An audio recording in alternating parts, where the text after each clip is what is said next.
You're listening to the Impact Implosion on the Angry Marks Podcast Network.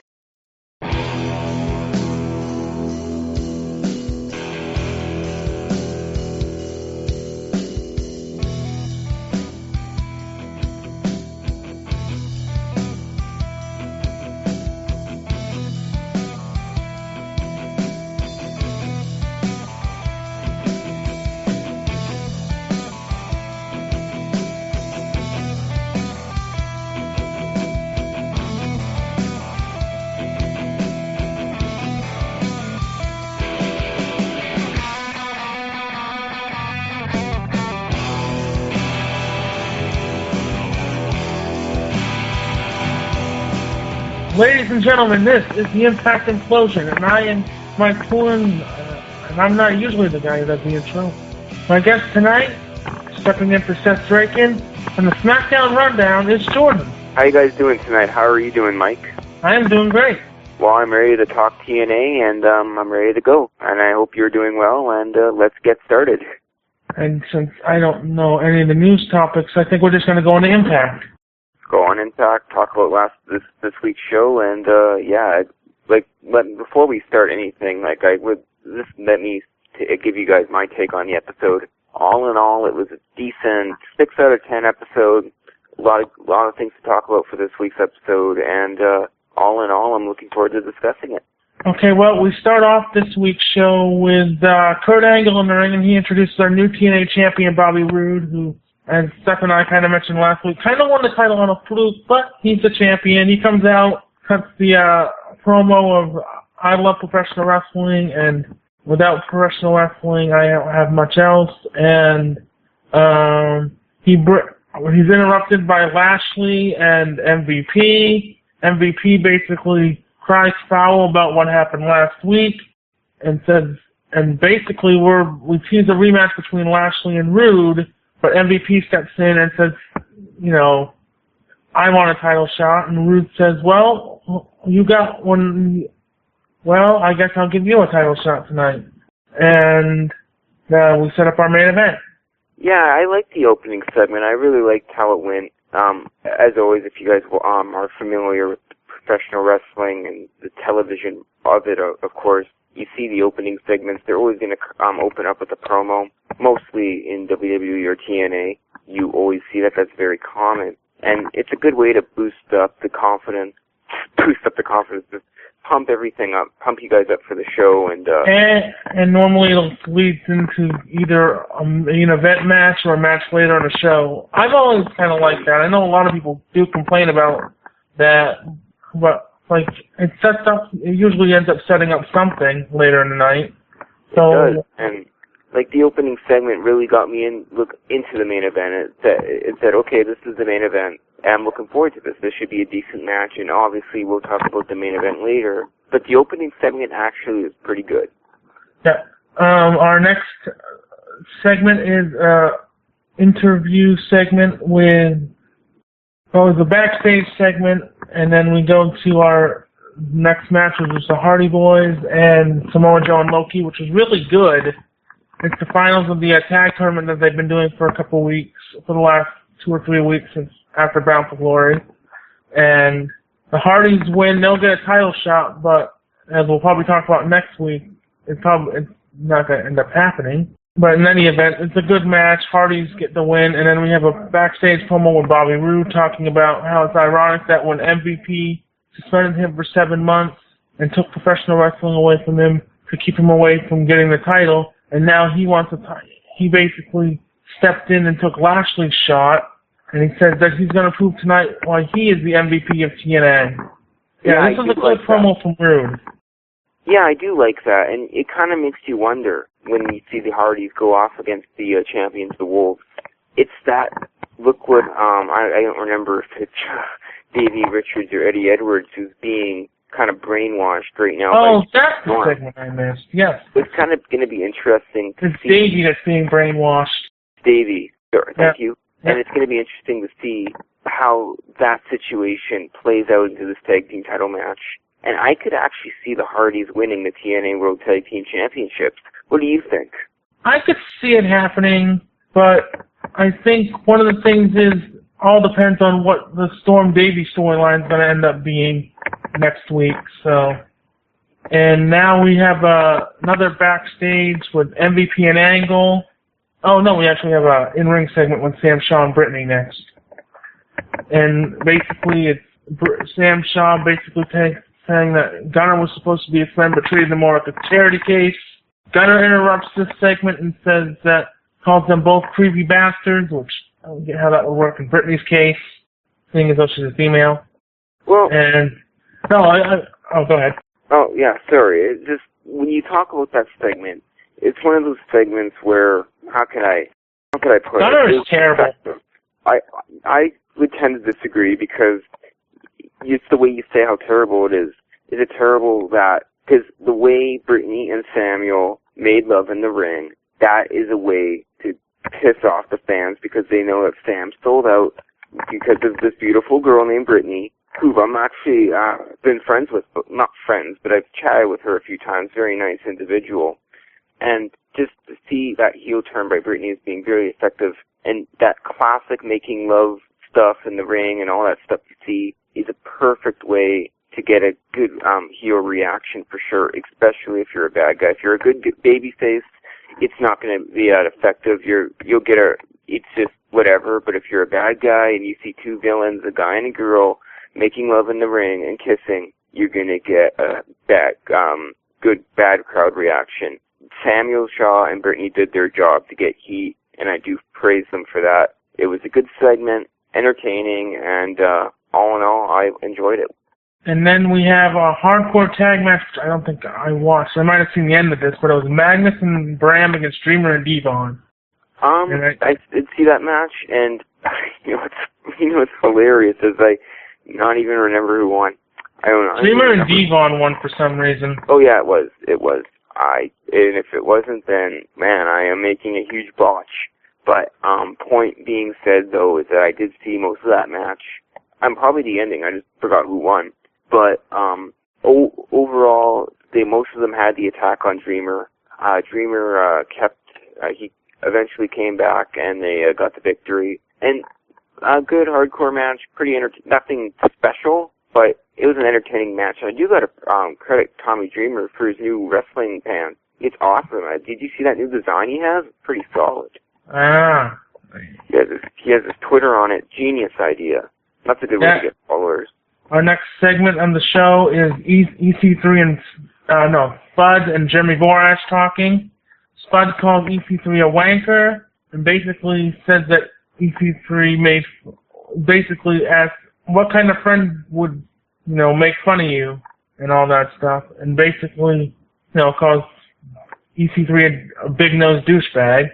And then EC3 and Tyrus come out, and they tease beating down Spud, but then out comes Eric Young to make the save, and I don't know. I mean, I get what they're going for. This would be better if, next week wasn't the last week of stuff that they taped, so it could actually have a minute of time to play out, but I don't know. What did you think of it?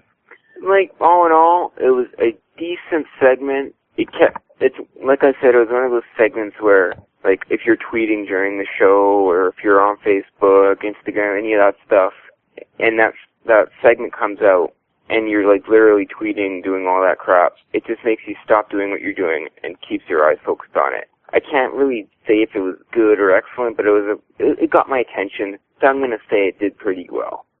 Yeah, and then we have our Havoc versus Gail Kim, which basically was the same match they had a few weeks back, where Gail Kim gets injured mid-match after she gets thrown off the stage, and re-aggravates the shoulder injury that she had a few weeks back on TV, and then they try to throw the match out. Gail Kim, trying to be the valiant babyface, says no, this match is going to go on. Which, I get that she's trying to be the valiant babyface here, but why risk further damage? Yeah, exactly. But that match, and I talked to you and the producer, Killer Kev, about that, and this match, and I would say that I don't know why, but I have a positive feedback on Impact this week, but overall, that match was really entertaining, and it kept my eyes glued to the screen for sure. And just all in all, I would call it a solid 4 out of 5 match. I thought it was great, and Havoc's doing a good job as champion, and she's doing a good job establishing herself as a heel. That match was really good. I would say that would be the match of the night. And that brings us to our main event of Bobby Roode and MVP, which, I mean, it served its purpose. It's a short match. They did a backstage segment with Lashley and MVP, teasing tension between them. And, you know, it was basically a good short match between the two of them. And Roode gets the win with the Roode bomb. And then, although my DVR cut out, I think Lashley comes out and attacks Roode. And then MVP goes over to him and, you know, extends his hand to him. And Lashley kind of blows him off. And that's how the show ended. I did see that. And like you said, the match was short and sweet. And the question is when are we going to see Bobby Lashley get his rematch for the championship? And like the way they're doing it, they're probably going to get it on next week or the week after that. But it was a good segment, good match, like nothing special, like a decent, like 3 out of 5 match. And the ending, it was like, you kind of predicted Bobby Lashley. Like, I know you guys said, oh, he was going to leave, he's mad at MVP. But still, I predicted Lashley was going to come out. That was very predictable. But that's what you feel on... Swerve that nobody saw coming except everybody. Yeah, exactly. So, but overall, the last segment of the show was pretty good. And overall, the show was pretty good. I would give it a 7 or maybe 7.5 out of 10. I'd say about, you know, probably 6 or 7 out of 10 is fair enough for it. It's a decent show this week. It's a shame that I guess it looks like next week is probably the last week of stuff that they taped, because it looks like they've got stuff planned in motion with Lashley and Roode and MVP and that, and then they've also got the Havoc starting to become dominant, but we'll see what happens with her next week. And next week we have on the show Lashley and Aries, and what else did we have on the show next week? Wolves and Hardys, I think, but we'll see if that happens or not. And then... You did forget one segment there, though. Oh, I did? That TNA brought in a new star from India. I do not remember his name. Muhammad something or other. And he had a segment with Manic. I don't know if it's not Mahambi Veera. It's not him. Yes, it is. Is it Mahambi Veera? Yes, it's him. Okay, yes, I do remember. And if you guys are not familiar, he was in Rinka King, which used to be, if you're going way back in 2012, that was TNA's kind of like, not developmental, but like overseas project. So that was kind of cool to see. I liked Rinka King. It was pretty good. And I didn't get a chance to see that. Well, it's on YouTube. All you gotta do on YouTube is search Rinka King. You get like most of the episodes, though. Yeah. But it's good. Like I just don't like it when they bring in guys that are like really green. This guy's green, but pretty much I've interviewed. Sorry, I'll skip that thought. But he's green. He seemed kind of awkward when he was doing the talking bit with Manic. Yeah, but that's because if anyone is new to the state, you're gonna have that language barrier. You're gonna have that awkwardness, kinda. But I think if they train this guy right, he has a look. They just he's really, really green. So what they gotta do is this guy has to train his ass off 5 days a week. If he commits to it and tries hard, he's gonna do decent. So it's gonna be good to see where this guy goes. And I guess it's good to see where he goes, but I mean, is TNA still gonna have a TV deal in like a couple months? I know I'm hearing stuff that they're negotiating. They might be negotiating with Flag again, and all that stuff. But how is it gonna? Are they gonna have a TV deal in the new year? That is the main question about TNA right now. Is TNA gonna have a TV deal in the new year? And I heard that they are still in negotiations, but you have to think of it this way. If TNA does not have a TV deal in the new year, that is going to be wrestling history made. The wrestling world will shake, because TNA is the second largest professional wrestling company in the world. And right now, I don't even know if it's the second.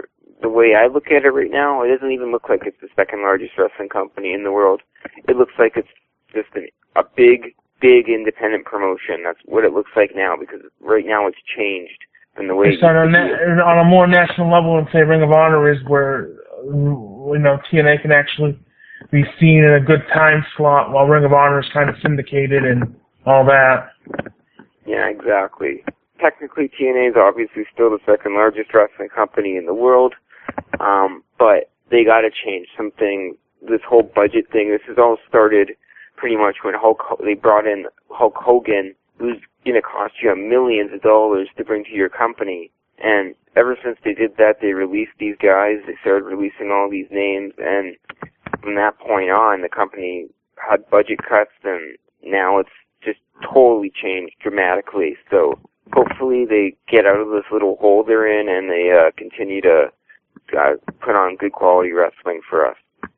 Yep, I'm hoping that they end up with something. I know that I had the argument brought up that, the U.S. isn't the only market for television, but it's the largest market. I think it's probably the largest market, and it's going to hurt them more to lose that market than losing something in the UK or Australia or something. Yeah, pretty much TNA should just focus right now on getting a TV deal. And, they're toning down their venues a lot. There's no more Impact Zone. They're in Bethlehem, Pennsylvania, and they're doing all that. So, and people are probably going to ask me, where's Bethlehem, Pennsylvania? It's in Lehigh. I don't even know how you say it. It's near Allentown, Pennsylvania, in the Lehigh Valley. So, yep. It's just different. It's totally different than when it used to be back when they were in the Impact Zone or Orlando or the Asylum in Nashville. It's just completely changed.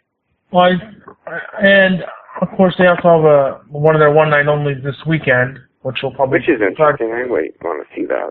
Well, hopefully you get a chance to, because I think we're going to probably be talking about it next week if you're here. If not, well, either way we'll be talking about it next week, but... And it's the not Divas, but it's the Knockdown. Knockdown. So they're probably going to bring in, I've looked at a few names, and I've been doing some research on a few, for names. We got the ones they're bringing in Beta Scott, Kaylee Ray, Mia Yim, who they brought in last year. She was also with NXT recently. She had a match Ruby Sky, who was Matt Hardy's wife, and Marty Bell, who was in WSU. And you look at that name, Marty Bell, and that is a women's wrestler who, in my opinion, has a lot of potential. I've done a lot of research on. I think the ones they are bringing in, other than Ruby Sky, who I haven't had the chance to see wrestle, do have a lot of potential at this point. Well, you think of it this way. Marty Bell, she's been wrestling, she's wrestling for a bit, and she has a look, she has a good look, and she has a lot of good wrestling ability. I think if she continues to do what she's doing, and maybe even puts third times or more effort, or just gives it her all the time, she's going to have a lot of potential. I think this one, I don't know, she's one of those women that you see is going to go somewhere in the next 5-10 years. So it's interesting to see what's going to happen with Marty Bell. I kind of really like pretty much the way things are going for her right now. And actually, I'm trying to do this off the top of my head. The match listing for the show was Gail Kim and Beta Scott, Velvet versus Ruby Sky, Angelina Love versus Scarlett Bordeaux, Havoc versus Madison Rain, which we saw on Impact a few weeks ago, Marty Bell and ODB, Mia Yim versus Brittany, and then it all leads to basically like a gauntlet or battle royal type match at the end of the show. Basic women's wrestling show. Right. It should be good to see. How much is it on pay-per-view? It's better not be like $49. I'm not paying for that. Oh, look at this. I'm just watching Fighting Spirit, and I just seen James Storm and Robert Roode go in, which is kind of cool. See, if you have the Fight Network in Canada, there is Fighting Spirit. The one-night-onlys might be less than the normal, like a Bound for Glory or a Lockdown would be. Yeah. Well, pretty much we're just going to have to wait and see and find out how much it is. Then I might check it out. And, that's pretty much it for TNA this week that we discussed. And there's that one-night-only pay-per-view. And hopefully looks like things are going more decently for TNA right now. Hopefully they keep it up and get to a better state that they are in now. Yeah, indeed. I guess we'll wrap it up. Of course, I'm Jordan Garver. You guys can follow me on Twitter at Jordan J. Garver. Check out the SmackDown Rundown. It's up kind of like Sunday, Monday-ish kind of on AngryMarks.com. Jordan Garver's World, JGW, is on AngryMarks.com as well. Interview up there with Travis Tyler. This Saturday, we will have Ring of Honor superstar and 5-time Ring of Honor Tag Team Champion, the Zombie Princess. And that should be good, and I'm looking forward to it, and I hope to talk to you all soon. Yep, and we will talk to you next week.